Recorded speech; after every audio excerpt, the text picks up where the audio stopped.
Treaty of Austria Prussia and प्राग।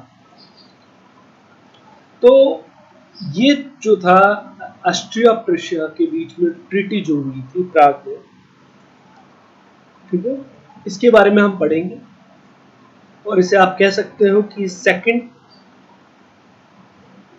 चरण था unification of Germany का। चलिए आगे बढ़ते हैं और देखते हैं इसमें क्या हुआ था। The second step of Bismarck after the pact of Gastein was to make preparation for the war against Austria। तो पैक्ट ऑफ गेस्टाइन तो हम पढ़ चुके हैं, जिसके तहत जर्मनी को मीन्स प्रशिया को शैसलसविक मिल गया था, लैडेनबर्ग जो था वो भी उसने प्राप्त कर लिया था। तो यहाँ पर जो फर्स्ट ये पैक्ट ऑफ गेस्टाइन अपन फर्स्ट स्टेप मान सकते हैं, तो ये अपन सेकंड स्टेप था ये बिस्मार्क का, जिसमें वो स्वयं को ऑस्ट्रिया के खिलाफ वार के लिए तैयार कर रहा था। On one side Bismarck started the preparation for war. एक तरफ तो बिस्मार्क ने युद्ध की तैयारी चालू कर दी, and on the other hand by the means of diplomacy he started making efforts to stop any assistance for Austria from the European Nations.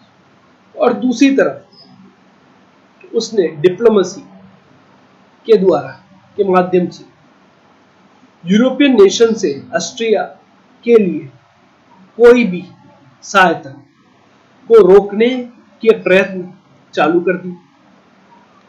तो बेस इसने ये भी पक्का कर लिया कि कोई भी यूरोपियन नेशन, जब भी प्रशिया और ऑस्ट्रिया के बीच में युद्ध हो, कोई भी यूरोपियन नेशन आगे आके ऑस्ट्रिया की मदद नहीं करेगी।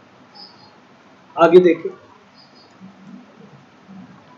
The international scenario was also conducive at this time for this work।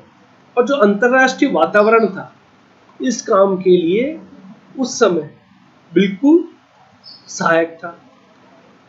England was following the policy of non-interference in the European state।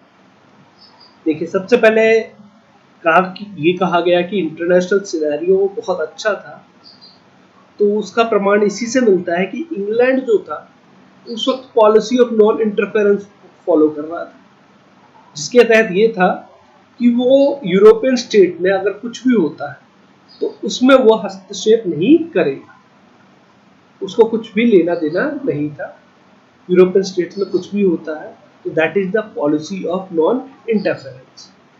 तो इंग्लैंड की तो बात यहीं पर खत्म हो गई कि अगर कल को युद्ध होता है तो इंग्लैंड तो पार्ट लेगा नहीं, क्योंकि वो policy of non interference follow कर रहा था। आगे देखिए।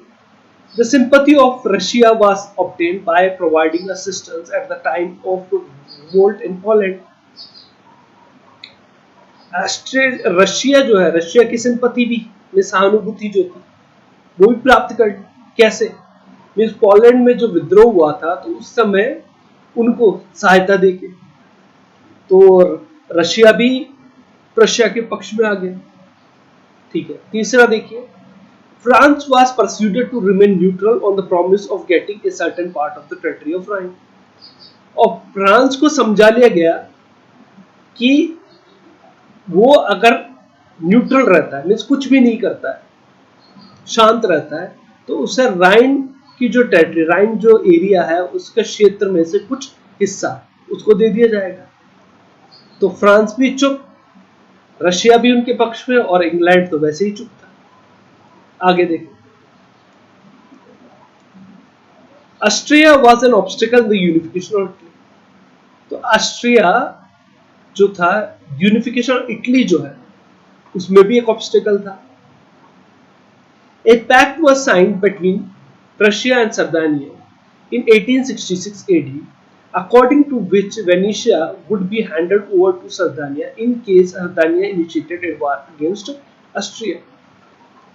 तो एक पैक्ट प्रशिया और सर्दानिया के बीच में 1866 ईस्वी में साइन किया गया था, जिसके अनुसार वेनेशिया सर्दानिया को दे दिया जाएगा अगर सर्दानिया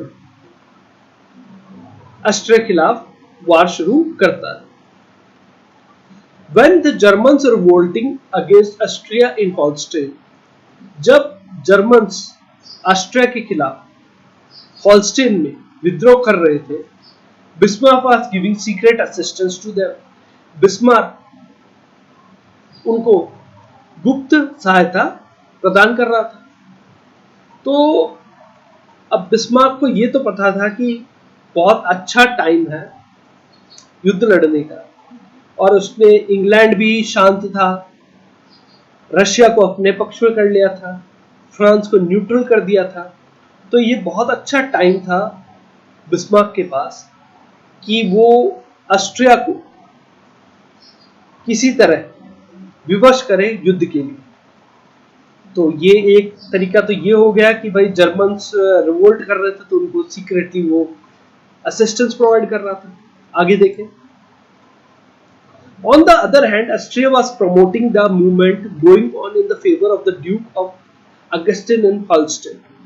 जबकि दूसरी तरफ ऑस्ट्रिया जो है हॉलस्टेन में ड्यूक ऑफ अगस्ट जो थे उनके फेवर में जो आंदोलन चल रहा था उसको प्रोत्साहित कर रहा था। A war broke out between Austria and Prussia on this issue. इस बात को लेके प्रशिया और ऑस्ट्रिया के बीच में युद्ध हुआ और यही बिस्मार्क चाहता था। But the decisive battle of Sadowa Koniggratz took place on 3rd July 1866 AD, in which Austria was completely defeated, and the Treaty of Prague was signed between Austria and Prussia on 23rd August 1866 AD. तो एक निर्णायक युद्ध हुआ सोडोवा कॉनिग्राज में 3rd जुलाई 1866 में, जिसमें Austria पूरी तरह से परास्त हुआ और प्राग की संधि हुई ऑस्ट्रिया और प्रूशिया के मध्य 23 अगस्त 1866 ईस्वी में।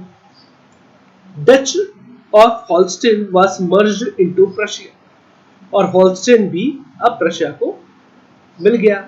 And the North German union was formed under the leadership of Prussia, और नॉर्थ जर्मन यूनियन को बनाया गया प्रूशिया के लीडरशिप में, जिसमें इन विच ऑस्ट्रिया वाज नॉट इंक्लूडेड, और जिसमें ऑस्ट्रिया को शामिल नहीं किया गया।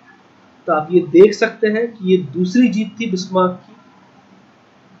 तो पहला अपन पढ़ ही चुके हैं और ये दूसरा था इवेंट जहां पर प्रूशिया ने हॉलस्टेन जो टेरिटरी थी उसे भी हासिल कर लिया।